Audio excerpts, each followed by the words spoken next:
Hello everyone, welcome to the End of the Island podcast live at the Head of the Charles with JRN and Wintec and King Racing. I'm Fergus Mainland, joined by Camilla Hadlin-Horrocks, and we are live for the next 3 days here from the Wintec and King tent, covering all aspects of the famous Head of the Charles regatta. There's over 2,600 competitors from over 800 clubs racing in over 70 events over the next 3 days, and we will be covering every single part of it. It's our first time in Boston. We are absolutely thrilled to be here.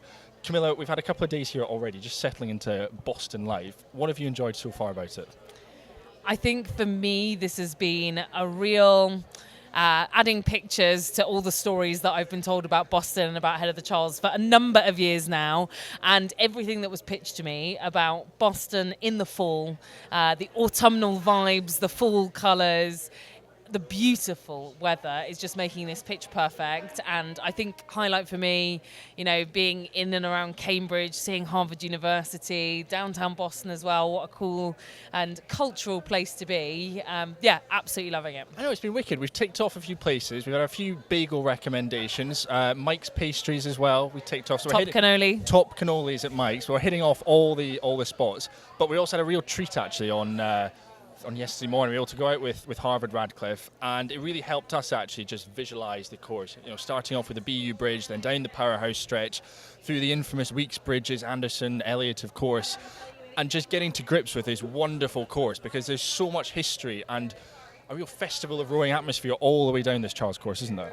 There is. I just think I've been blown away by every inch of this bank being covered with anyone and everyone that's ever touched rowing, boats, supply, anything that you could possibly think of to do with water, rowing. They're all here, and it's a hugely long course. You've already talked a little bit about being out on the water, and a head race course that for every single marker along it has an accompanying sort of food stall, bar, shop, merchandise.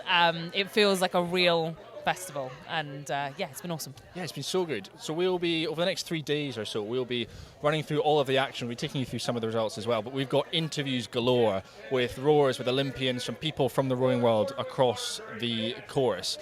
And of course, Camilla, Boston's a real centre of rowing, and there's so many clubs here, isn't there, that call the Charles their home, and so many world-renowned clubs up and down the river that everyone in the rowing world will look to and think, they're a real staple of this sport.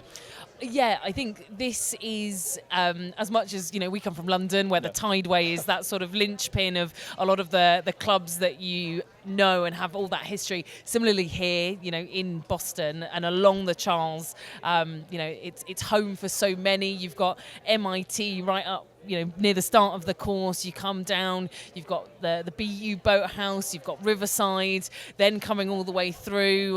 We'll talk a little bit about who occupies the centre of the course in just a minute, but coming down towards the end, Cambridge Boat Club, Northeastern, beyond the finish line here, calling the Charles home. But for me, one of the most well-known and iconic, I mentioned them a little bit earlier about being a highlight for me already, Harvard, home to Harvard University, Harvard Radcliffe, who we were lucky enough to be out on the water with yesterday, as you say, and we caught up with the Harvard Radcliffe head coach, Claire O'Hall, yesterday.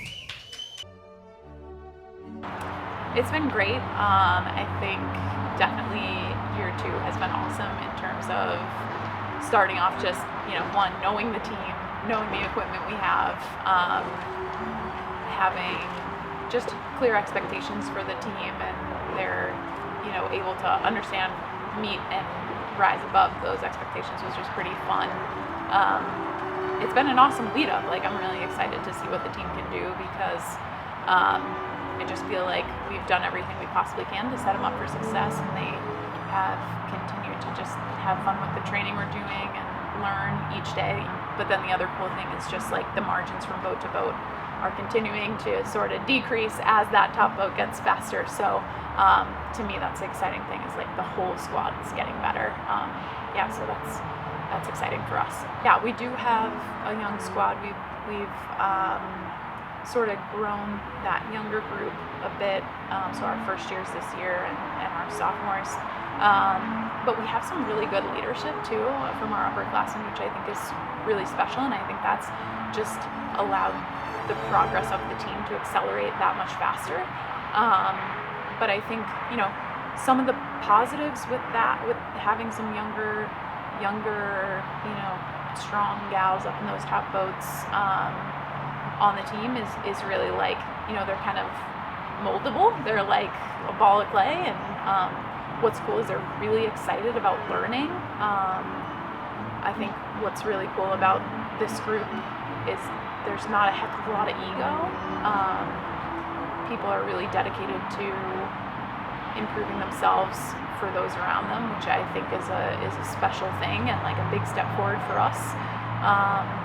And then some of the challenges is it's just like, I think honestly, just not having the experience of going down the race course in the Champ 8 yet. I think, and as I look forward towards the spring, that's something, for our whole squad, but specifically those younger gals on the team is like, we've got a great race schedule for the spring, but some really tough racing. Like we're going down to Sarasota for the Big Ten invite, and going to see a lot of fast crews out of a very like high level competition. So I think for those younger gals, just like not letting the moment get too big. It's funny because I think it's way more stressful being on the other side of the megaphone. Like you've just got a lot to manage. It's funny, anytime I have like a parent or someone out on the launch with me, they're like, whoa, I could never do this. This is a lot of management. Because you just got to keep your head on a swivel and you just have to pay attention. But I think also the Charles is such a special place for rowing. Everybody in Boston kind of knows rowing or sort of has an idea of what rowing is, which isn't really typical in the US, I would say. I think the only other place in the U.S. like this is Philly, and I'm not gonna lie, I like the Charles a little bit better than Schuylkill. But I think that, it's a beautiful city. It's a fun course.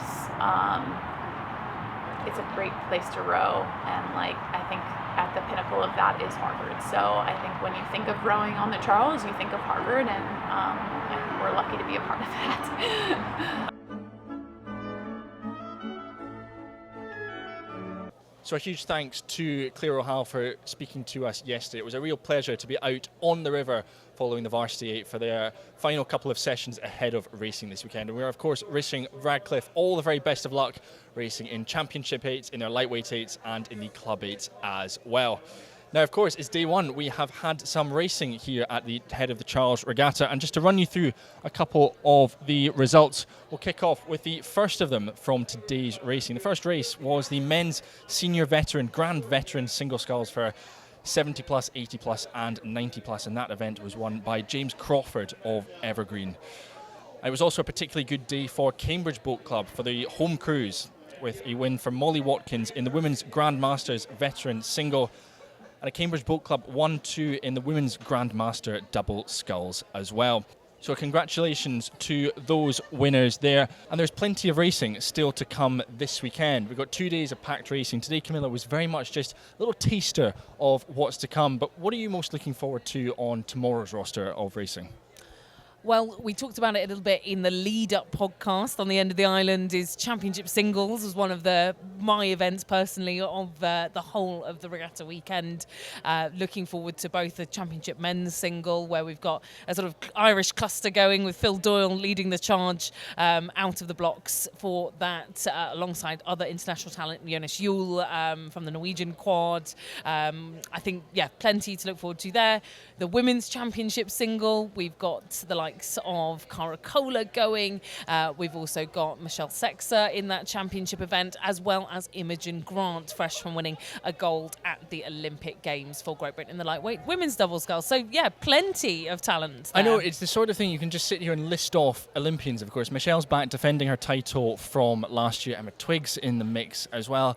And then we get to the championship doubles as well. I mean, we've got the two sets of Croatian brothers, the Sinkovic brothers, Martin and Valent, they're over racing. And then we've got Patrick and Anton Loncharic as well on the men's side of things. You said Becky and Matilda from Great Britain, who won the bronze medal. It's just Olympians galore, isn't it, at this year's regatta? And you're seeing it all the time. You're walking down and you're just bumping shoulders with Ollie Zeidler, Sophia Meakin. and plenty of others. It's got a really nice feel to it, this whole event, doesn't it? It does, and it doesn't stop at sort of the Olympians from this year or even 4 years ago.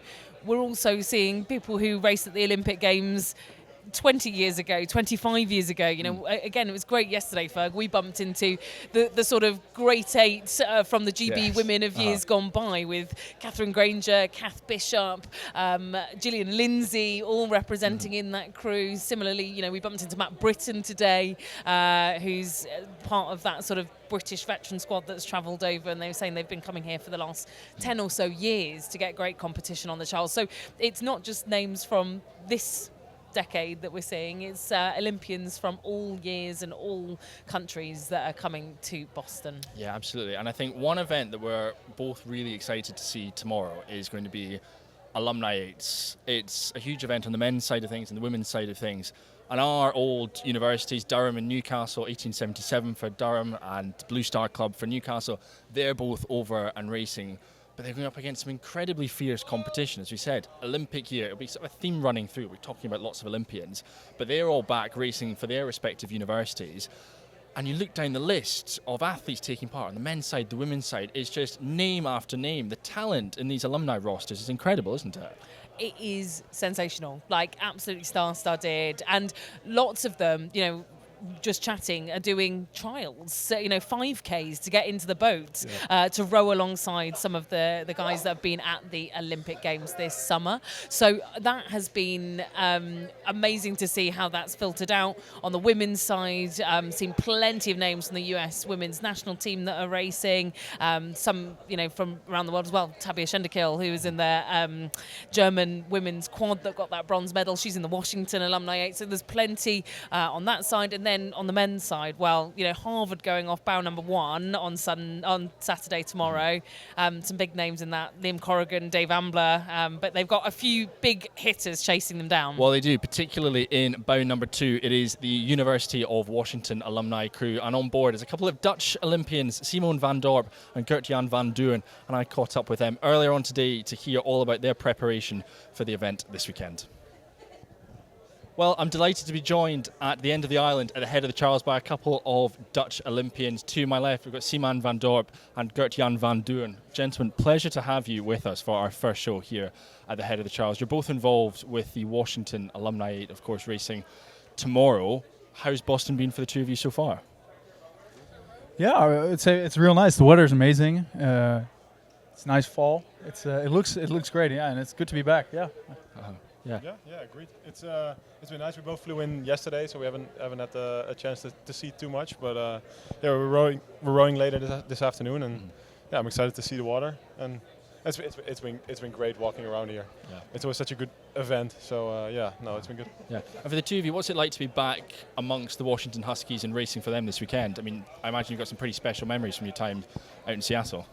Definitely, yeah. No, it's super special. It feels nice to be able to wear the W again, wear some Washington stuff, and it actually meaning something. It's been good being back. It's nice to row with some people that maybe, like in the past, I haven't been able to row with, or we haven't been able to row with, and then the lineup is looking quite good. We haven't rowed together yet, but we have some good names in there. So it's always fun to get to row with good rowers that you haven't rowed with before. And did you two get a chance to row together at Washington, or is this again a first time for you? Yeah, I think I came in around Simon's sophomore year, so I was a freshman then. Yeah. And then we rowed together for 2 years. Simon took some time off to go to the Tokyo Olympics, and then we actually finished my senior year when he came back. So we spent 2 or 3 years rowing together. Yeah. So How was Simone at university? What was he like? Yeah, it's good. Yeah, he is a great guy. Like it was always really fun to row with. He's very, very good competitive guy, and always pushing everybody to get the most out of it. So, great. And obviously, we hear a lot of stories about Alumni 8s. I mean, particularly this year after the Olympic Games, you look down the lineups on the men's side and the women's side. Plenty of Olympians like yourselves on board these crews. What sort of selection goes into these sorts of crews? Like, how competitive is it? How seriously is it taken, particularly from Washington's side of things? I think it's taken pretty seriously on our side for sure. I think you get a bit of leeway if you've gone to the Olympics. that year at least, because it's nice to be able to have some people in, but also not everyone wants to train as much. Maybe you can and have a little bit of a break and not have to worry too much about it. But if for everyone who hasn't gone to the Olympics this year, they had to do like a 5K test and really. It's serious business. Yeah. And is that the same across the board? Is it Princeton, Harvard? I'm not sure. I have no idea, but I can imagine that even look at the Harvard lineup. They have a lot of Olympians as well. So I feel like there's got to be a competitive aspect to their selection process. Yeah. I think for us as well, there's a lot of people that want to do it. So it makes sense to if you want to put down a good boat to then do some selection. We got added to the group chat, and there's about 30 people in there that all really would like to be in it. Some people are older than others, but getting a boat together was never an issue. So And obviously, when you're racing back in Washington and you're beating your opposition, you're able to trade jerseys and vest at the end of races. If you go out and you win Alumni Eights tomorrow, are you going to be doing similar things and going around and collecting? Ooh, that's a good Collecting question. That's a all the really kit. good question. I got to say, this is my first alumni race. So I won't have it. I don't think so. I also don't think we ever traded tanks at the Charles. That's true. Because it's technically not a. I feel like it's more for head-to-head racing. Yeah. So maybe Yeah. I think so. But same as Gert-Jan. I don't. This We'll is my see, first maybe. time as well. It'll be exciting, but I don't know what the protocol is. Yeah.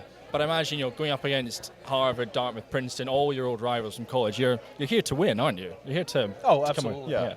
Yeah, I mean, obviously that's the plan. Yeah. we'll see what the others can do. I think like you said, there's some really good boats across the board. But we're not here to just party and have some fun. Sure, this is fun too, but we want to do well tomorrow as well. Yeah. And obviously, looking back on what has been an incredible summer of rowing back towards Paris and everything, having had a bit of chance to reflect on performances and whatnot, how was the Paris Olympics for both of you? For me, it was great. For me, it was my first Olympics. Everything. I spent 2 years prior to the Olympics. I joined the Dutch national team after I graduated UW, and it was awesome. Yeah, it was a really, really cool experience. Everything was so different than other big races I've done. But yeah, I think the realization came only after we were done. I was like, oh wow, that's so special. So when while we're in it, you're so focused and you're just thinking about one thing, and you just get on the bus in the morning, drive to the course, do your training, get out, be in bed all day. So it's while we were doing it, it didn't seem that crazy, really. But then afterwards, I was like, oh wow. Yeah. So Yeah, I think having a lot of the. I feel pretty similar. At the same time, I think for me, being in the single, I also had some time to look around and enjoy myself in a sense, like cooling down after races. I think during the racing itself, I didn't really hear the crowd, but then when you're cooling down and you hear the crowd cheer, and I think, but before my own final, I was walking out, and there was 25,000 people singing "Sweet Caroline" for Caroline Verijn. Yeah. That was great. That really added to the experience. And then we had some great. Parties afterwards, like the celebrations and sorts, which I think the team in L House was insane. it was great. Yeah, we had so much fun, and so what Simon was saying. Yeah, I think the realization that it was walking into the team in the house for a celebration and everything is like, wow, like holy. Yeah. For me, it really sunk in there. I think because I don't know if you're familiar with the team in L House, but it's one of those hospitality houses. But for us, there's 7,000 people there, and then I mean for me being in the single, I had to go out there by myself, which was kind of scary. But at that point you really realize the magnificence of it, and it's pretty incredible. And then later we had the thing at the Eiffel Tower, which is also massive crowds, and it's nice to catch up with other athletes as well. So no, it was super cool. Yeah, I mean, we saw plenty of the British athletes going out in front of the Eiffel Tower, and I think they were saying similar things. They weren't expecting there to be huge crowds of people, but yet turning out, supporting the rowers, all the medalists on board, that must have been amazing. It's the closest thing you'll ever come to a catwalk, I suppose. Yeah, for sure. Definitely, it's a surreal experience. Absolutely. They did it very smart. you were kept in basically in a big building. We were having drinks and everything, and then it's time to go on stage. And you walk down the stairs and out, and all of a sudden you see the Eiffel Tower, and there's thousands of people, and you're just shell shocked. You're like, holy, just amazing. Yeah. Great. Yeah, fantastic. And it was great to be able to share with other teams as well, and because it was for all It's funny. all medalists from. Well, we were there when there was they had to work back a couple of days because they hadn't done it for a couple of days because of the cycling, because that finished at that spot. So there's I think Djokovic was walking around, or It's really yeah. weird to see all these amazing athletes that I've seen on TV and everything, and you're like, these people are my idols, like absolutely crazy, like Djokovic, like even gymnasts, everybody in there. All of a sudden they're like next to you, and you're like, what is going on? I think that was a really, really cool experience. And even being with the guys we're going to be rowing with now. There are plenty of UW guys in the American Aid, one in the British Aid, so we rowing with them as well. They were all there, so that was also really cool. Yeah, well, it's been a huge year for UW rowing, a fantastic Olympics and whatnot, and of course, well, it all culminates here at Ahead of the Charles, and we'll be wishing you all the very best of luck in Alumni 8s tomorrow, and of course the wider UW family as well, who are racing across championship 8s and everything else. But thank you so much for dropping by. You. It's been thank you. wicked Thanks to for have having you, us. and best of luck with racing this weekend. Thank you. Thank you. So a huge thank you to Simon and Gert for sitting down with us earlier. Cannot wait to see that Washington 8 go down the track with all of that other talent as well. But another 8 I cannot wait to see on Sunday in the Championship 8s is the Great Lightweight 8. And we caught up with 2 members of that 8 from the Irish Olympic team from this summer, the Irish Lightweight Double Scull, Mags Kremen and Aoife Casey. Well, I'm here now with the Irish lightweight double scull from both Tokyo 2020 and Paris 2024, Aoife Casey and Mags Kremen. Great to have you here in Boston for the first time, I believe. How are you finding Head of the Charles so far? Great, we're loving it. Honestly, it's such a different regatta to be at, and we're so grateful to be over here and just kind of enjoying all the atmosphere. There's so many people, so many different boats, trying to stay alive on the water, survive all the Loads corners. of familiar faces as well, which is nice. Yeah. And you're here, you're racing in what we're calling the Great Lightweight 8, which must be a super fun project. Yeah, no, it's really exciting because like we were like chatting about it for like a few months or whatever, and now it's like finally come to life. So it's so nice. Like last night we went out in like a sunset row, and like, do you know, it, like we've all been competing against each other for like a number of years now, and then to be like in the same boat now is so nice because like we've built up friendships the last couple of years racing each other. So it's really nice to like come to a regatta where we can like enjoy it, and like, you know, it's not like too much pressure, but a little bit of pressure. But so yeah, it's really nice to like, you know, like meet everyone again after the Olympics, you know, because we've all had a bit of time like apart and stuff. So it's really nice to a little reunion. So tell me a little bit more about the crew. Talk me through who's in it and how it came together, and how you've sort of decided who's going where in a boat where not many of you, I imagine, have been sweepers for too long.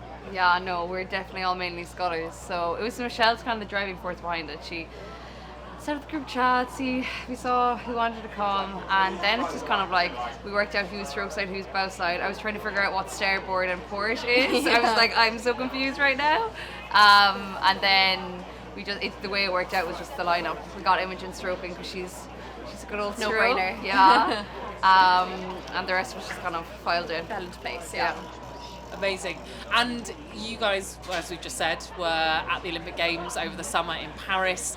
Tell me a little bit about how that was, the sort of different experience, I guess, that you will have had compared to your debut Olympics in Tokyo, and what it was like being part of Team Ireland. Yeah, it was super special. Like Tokyo being that COVID pandemic, and just like nobody in the stands. Like that was a whole experience. But to have all our friends and family over, it felt like a home Olympics. Yeah. That's what we always say. Yeah. Such support. Team Ireland, it was such a strong across all sports, and Yeah. rowing, it was such a strong and successful Olympics that it was so special to be a part of. Yeah. And some of the other Irish team members are here, right? Yeah, I've seen they are. on the boys' side, you've got a couple of the, team here: Finton, Phil, Jake. What's it like being here? What's it like being here with them? No, it's so nice because, as I said, like we're used to seeing each other every day, like. So like it's really nice. Like we've had a bit of time apart, and like it's like a real little reunion. You know, seeing everyone and being in Boston as well. You know, like I've never been to the US before, so it's really exciting. So like just like a reunion in Boston with like all our friends. So it's really exciting. Yeah. You've never been to the US before. No. What has been your biggest surprise about coming here? Well, I don't know. That's a tough question. Everyone is so friendly. Like everyone is so friendly, and I don't know. To be continued. Well, I mean, this is my first time in Boston as well, first time ahead of the Charles. I think the thing that has been really overwhelming to me is that we're on day one and we've already bumped into, like you say, so many people up and down the bank that you must know from all corners of the globe. How have you found that with, having been away for so long and also racing on the calendar this weekend? Is it distracting? Is it exciting? Like, talk me through what those sort of emotions are like. I think it's exciting, to be honest. I feel like everyone's almost half Irish. We're meeting all these people. Everyone has an Irish connection. Yeah, everyone's in such good form, and just it's such a cool regatta that it's like the long distance, so many different Bends and crews, corners, colleges, everything. That it's like a real good one to be in. And how much training have you done as part of the HOCR? You mentioned you were out last night. Have you been out at all? Not really, no. Yeah, This is like, very much so chill, getting back into training and in America. Yeah, like it's been enjoying nice. ourselves. Yeah, like it's been nice, like, because obviously we were like full-time training for the last like 5 years, I suppose, nearly. Like, because like Tokyo or the Paris cycle was only 3 years, so we were straight into it after Tokyo, really. So it's nice to just give the body and the head a rest as well. Like, if you feel like going rowing, go rowing, and then if you don't feel like going rowing, or it's nice to be able to like say yes to like seeing your friends, or different kind of things, like having a bit of a life, I guess. You know, but it's nice then to come here and meet everyone again. It kind of like makes you fall in love with rowing all over again, doesn't it?